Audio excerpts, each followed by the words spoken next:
Good evening, welcome back to the Rust Khud. This is 8th May 2023, 7:08 p.m. and it's a Monday, so of course things are going to be rushed, and that's how it is. So I have to quickly show a bunch of things today. I have to also document yesterday, and yesterday I did significant progress, so I'll get to that later.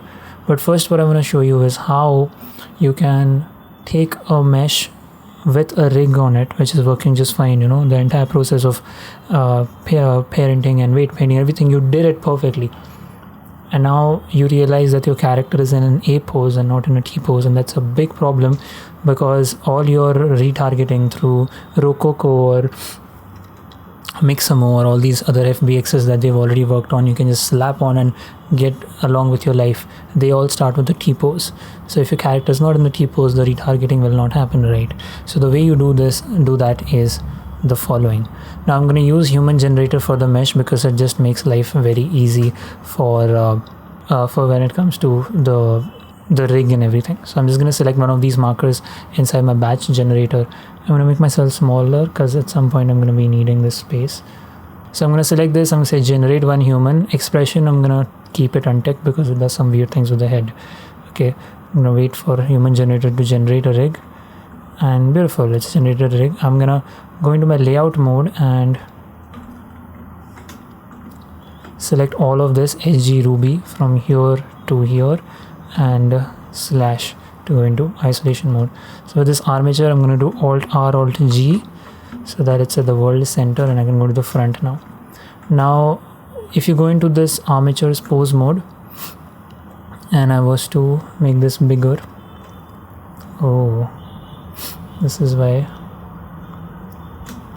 I was kept here. If I was to make this bigger, which I cannot for some reason, this armature, if you go here, you see pose position and rest position. So rest position of the armature is A pose, and so that is why if you take the mesh as well, the rest position is A pose. The rest position of the mesh and the armature matches by default, and this is the case when your rig is working perfectly fine, which is what we get from in pose position.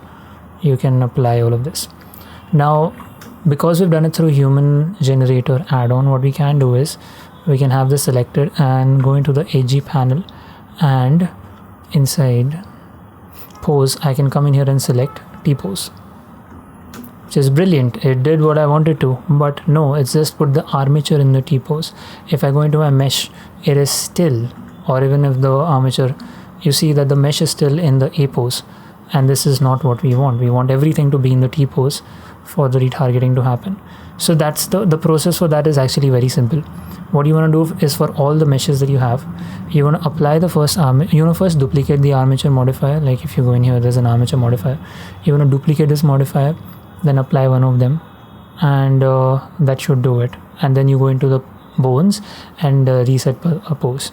But the trick here is you have, in order to apply to this mesh, you cannot apply a modifier like this because this has shape keys, and shape keys are what is driving this meta rig to be attached to the rigify rig which human generator gives.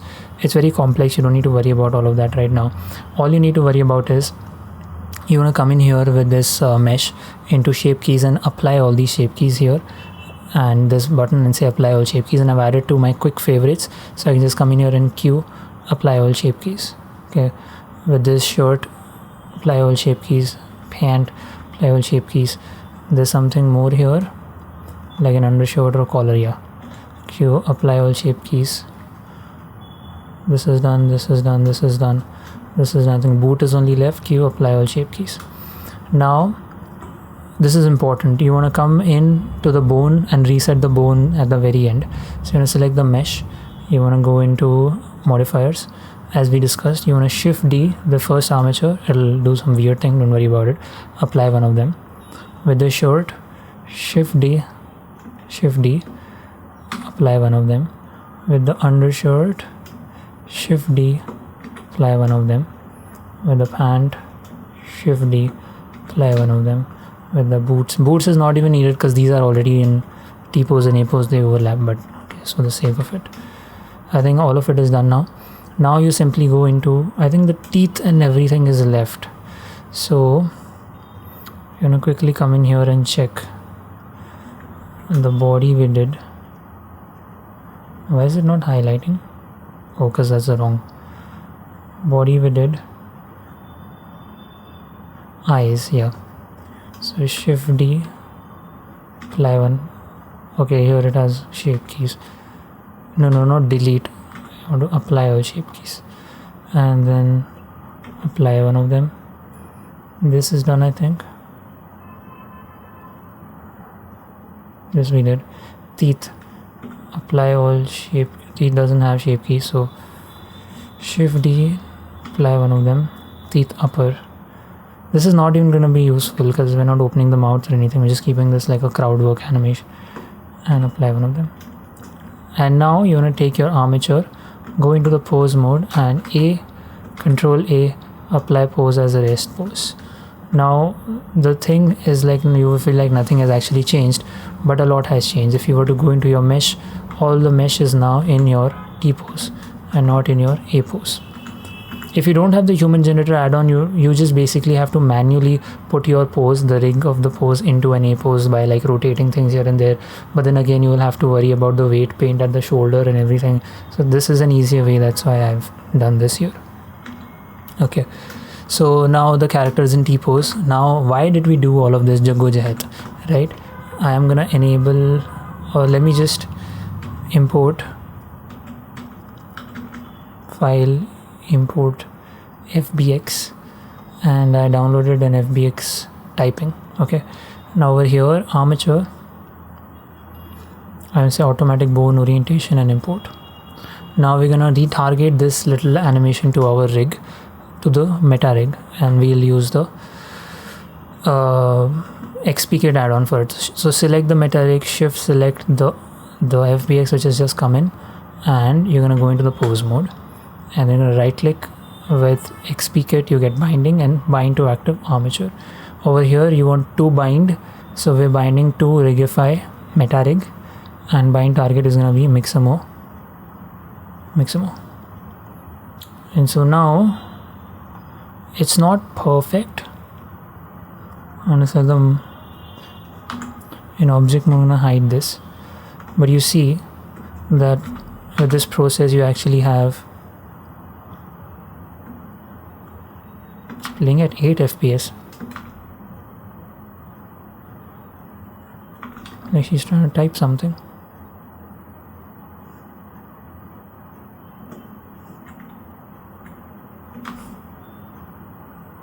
Yeah, you see the arms are actually mixing.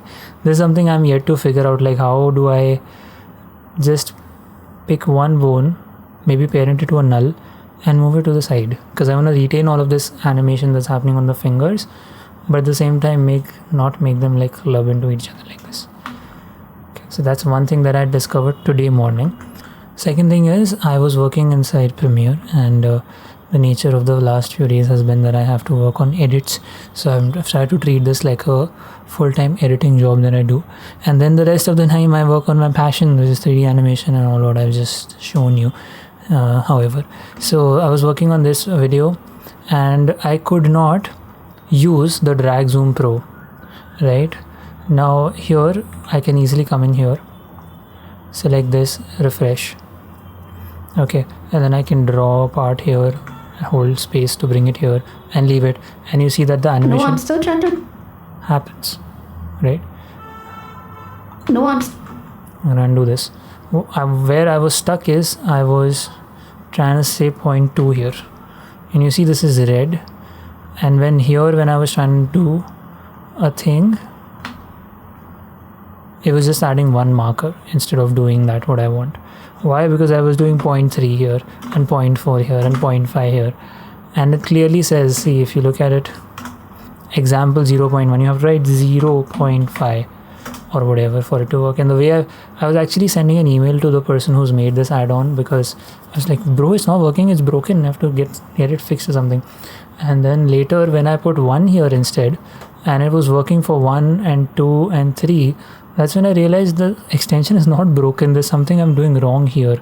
So then I thought, yeah, 0.1 is when it should work. This was one thing that I learned. Other than that, yesterday, I think I can just show my Notion page for yesterday, for the things that I learned yesterday.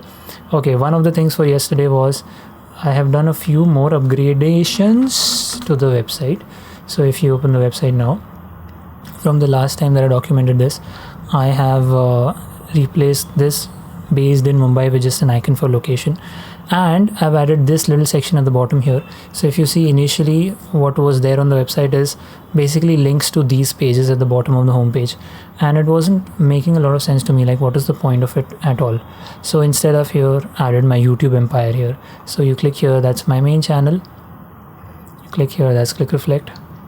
Click here, that's short small things I've learned. This is actually how to Click Reflect, and I've rebranded it, and I made this logo in like, I don't know, 15 minutes, and I really like how it looks. Like, it's pretty fancy. And then there's inthekhud. So one thing that I want to add now is I want to add like small arrows here, and arrow pointing saying tutorials, then arrow pointing here saying reflections, arrow here saying shorts, because here I'm going to put short form content, and here I'm going to put vlog. So that will cover it up completely.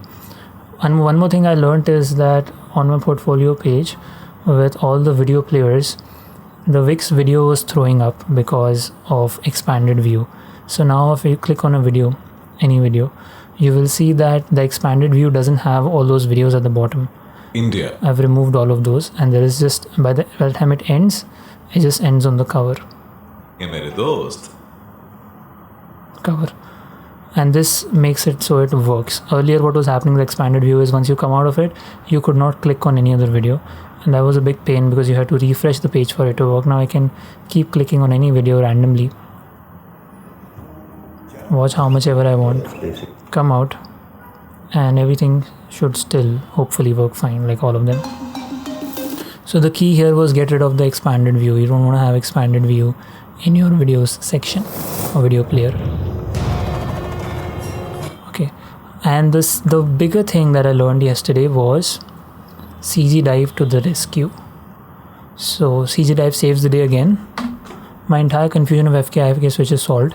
All you need to do is add a keyframe, let's say the start of this action, for simplicity's sake, for either IK or FK, that is all. This tells Blender whether controller needs to stay in IK or in FK for that particular action. Once that is done, it is just a matter of playing with the blending and interpolation options for the strip in the NLA to get the combined result. Okay.